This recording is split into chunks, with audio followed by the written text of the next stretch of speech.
on one of our old labels, I'm pretty sure I wouldn't have done this album, because I spent so much time writing an album, and to see it just get wasted and thrown away because no one cares, that makes absolutely no sense to me, because I take everything I have to make it as good as possible. And I need to know that someone is trying to get it out to as many as possible so they can hear it. Otherwise, it's no use, I think.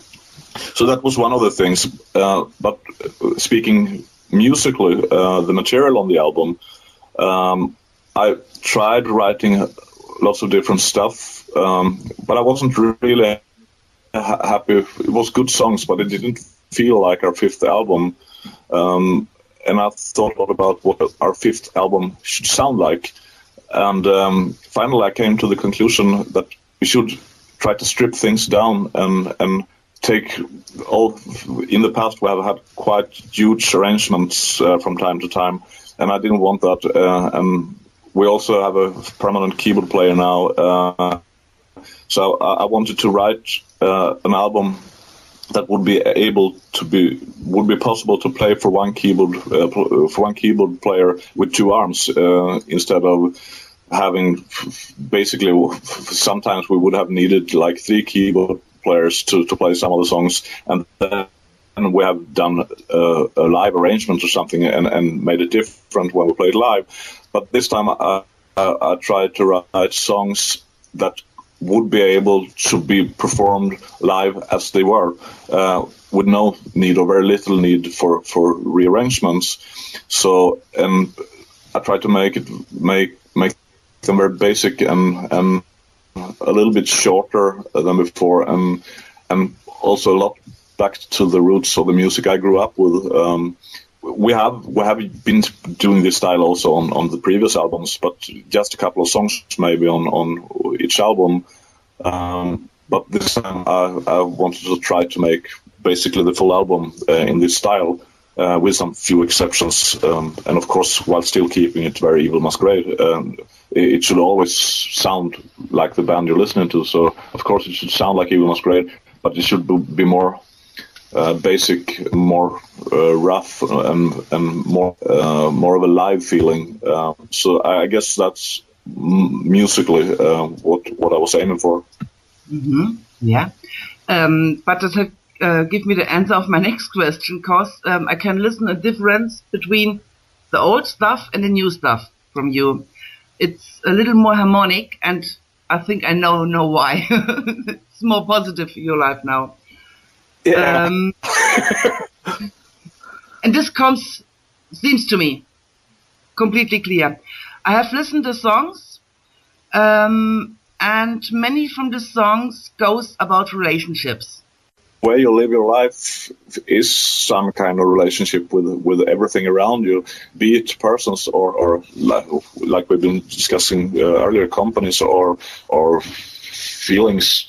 Yeah, it's basically about life, and also like the music. Since I wanted to take the music and strip it down to what's essential and most important, it's also a little bit like that with the lyrics on the album. It's dealing with the basic stuff that everyone can relate to, but at the same time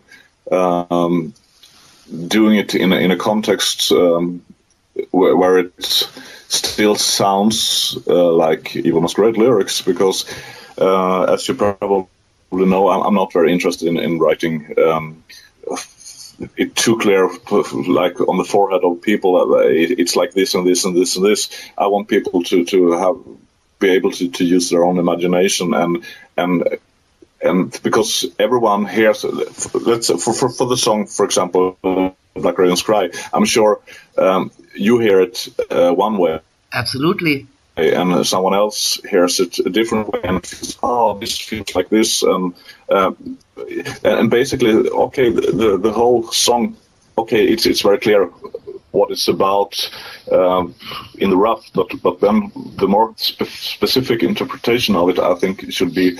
If it's too clear, it also deprives people from imagining and putting the song into their own lives. So I try to, on this album, I try to write about the important things about life, as that everyone can relate to, but still do it in a more poetic way, where you still can use the imagination and put the songs in context to your own life. Now you know why I support you the whole time, because you give us all the possibility to have an own mind movie when we listen to music. Yeah, exactly. And this is what I expect from music.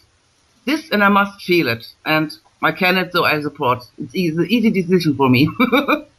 Yeah, but I think so. It's so for most people, and most songs that people really like. I think those are the songs that can relate to themselves, and it feels like it's their song. And if you make it too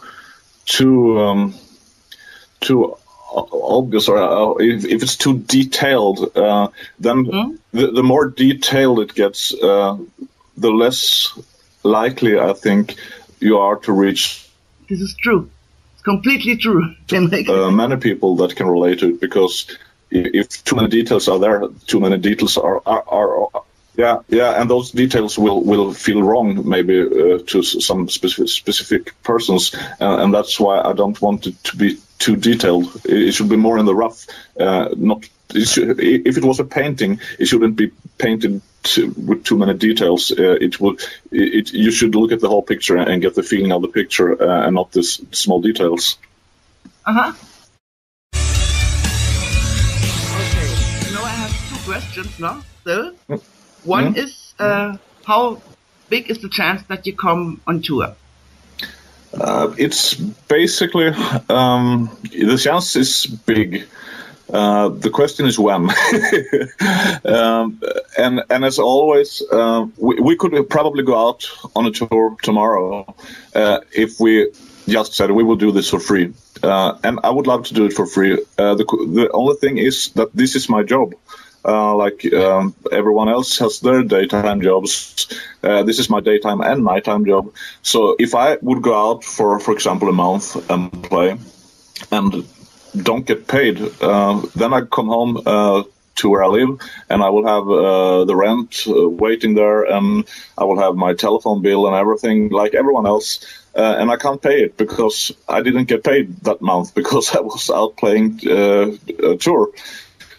So that's why we can't play every gig, because lots of the clubs are actually not paying the bands to come and play, and a lot of bands are going anyway to do it because they are quite desperate to get the attention. I'm not desperate for the attention, so desperate that I am willing to live on the street. So that's why I only take the real gigs or the real clubs, or where the offer is proper, because I also want the people in my band to be able to pay their rent when they get home. But at the same time, I can see the interest has been growing since the beginning, and we have been doing gigs every year since the beginning, almost. Sometimes we've done more, and sometimes we have done not that many. But last year we took the decision that we want to go out and play more, so we started a little bit more. And this year we will probably have some more gigs as well. And next year, I'm 100% sure we will have the most gig this band have ever had. So the chance looks very, very positive, and that we will do more live shows. So the question is how many it will be. But again, that's where the fans come in, because if people show that they want to see us at the festivals and make a lot of noise, and because all clubs and festivals and everything, they usually ask on their web pages or on Facebook, what bands do you want to see? And if more and more people are starting to write Evil Masquerade as one of those bands, of course they will book us. So that's where people can actually help out, and if they want to see us, this is just a very small thing to do, but it means a lot for the band, and it also helps to show the promoters who to book. But again, it looks very promising, and we're getting contacted for the first time ever by clubs and promoters that are starting to show interest in getting us to come or be a part of their roster at the promoter, the booker, or clubs are also starting to, okay, would you be interested to come here? And yeah, of course we would be.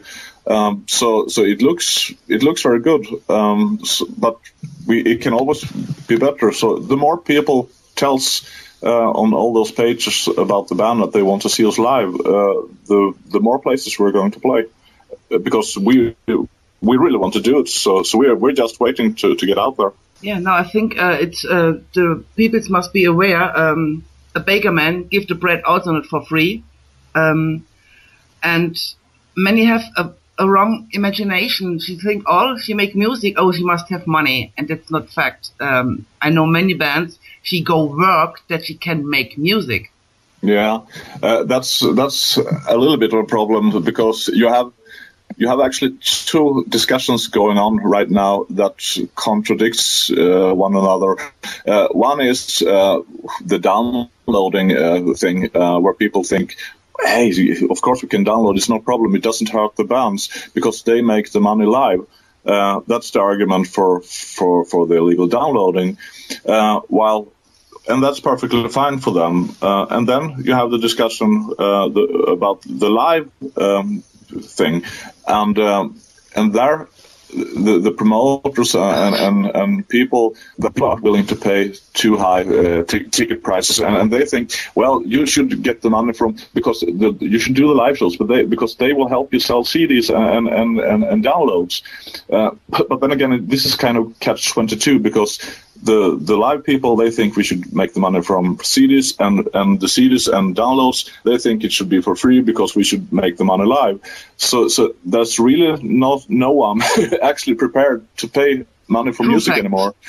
So that's a little bit about of the problem. But fortunately, we can see a little bit of change in this, both from the live part and also from the fans, because finally the fans, or at least the hardcore fans, are starting to see other of their favorite bands disappearing because they can't survive anymore. And being a professional band, of course, all your time you will need to spend all your time to make the music and promote the music and rehearse and get out there. So you will be forced to earn some money on the music, or otherwise you can't use all the time, because then you need a daytime job. And if you have a daytime job and some normal kind of family situation, then you will not be able to run a professional band as well on the side, because you only have 24 hours a day, and some people actually also sleep, I've heard. I don't do that. Liar.